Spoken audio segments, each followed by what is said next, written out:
I'm John Batchelor, johnbatchelshow.com, with Simon Constable, my colleague, and we are reporting on a question that's come up at the end of a year. Is there already a world government? Simon, good evening to you. Good evening. World government. We mean by world government one organization that runs every country, correct? Yeah, well, we haven't yet. That's what you mean, yes. Right. And that's what is generally meant.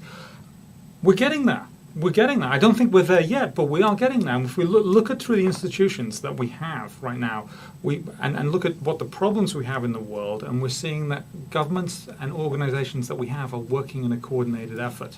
So the credit crisis we have. The credit crisis looks like world government because we have your Gordon Brown in the UK With the Bank of and England. George Bush Yep. in the United States and the Bank of China, the Bank of Japan, other leaders all doing the same thing at the same time. All working very much hand in glove. That looks like a world government. Well, it is certainly looking on the financial side. It certainly looks like that. We have the IMF there as well, trying to think of which now owns Iceland. Which now owns Iceland and may own more countries before we're gone. And we have the World Bank there, which has been around for a while.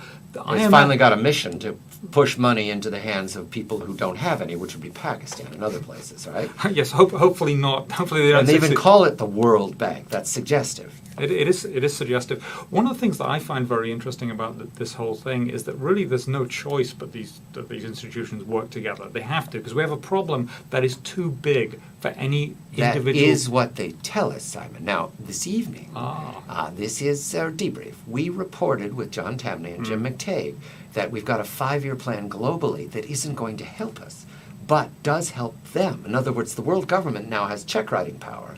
Our vote doesn't matter because, after all, we're not sovereign anymore. Now, is that a motive for them to claim that we've got problems too big? Well, it's very hard to get inside the head of politics. Well, I find it very hard to get inside the head of politicians, and we're talking about politicians here. Is it possible that that's what's happening? Certainly, there's a lot of people out there that believe that. Let me try some other possibilities of what's going on. We're said to need global solutions for global warming, right? That's suspicious, right? Because there are only glaciers here and poles there, but we all have to worry about our carbon footprint. We also need a world solution for diseases such as AIDS or malaria. The world has to address this. We also have global solutions for something as fantastic as outer space law, the law of the sea, moon bases, not law, outer space law. Where's the sovereignty in that? Well, there isn't, and a lot of these laws have been around for a long while. I mean, but basically, the law of the sea was established by the United Kingdom when it ruled the waves. But it's now being imposed by this.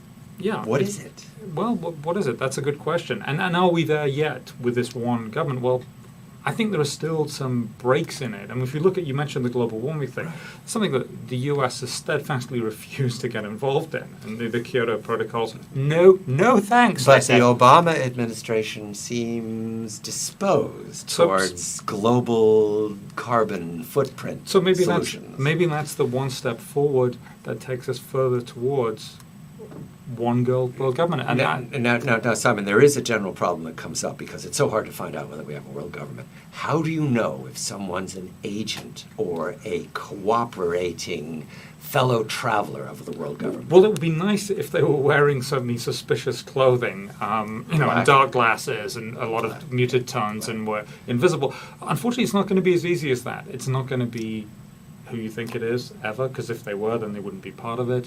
It's going to be interesting. I'm going to keep my ears to the ground. John Batchelor with Simon Constable, and we're worried, and so are you. This is the johnbatchelshow.com. Good night.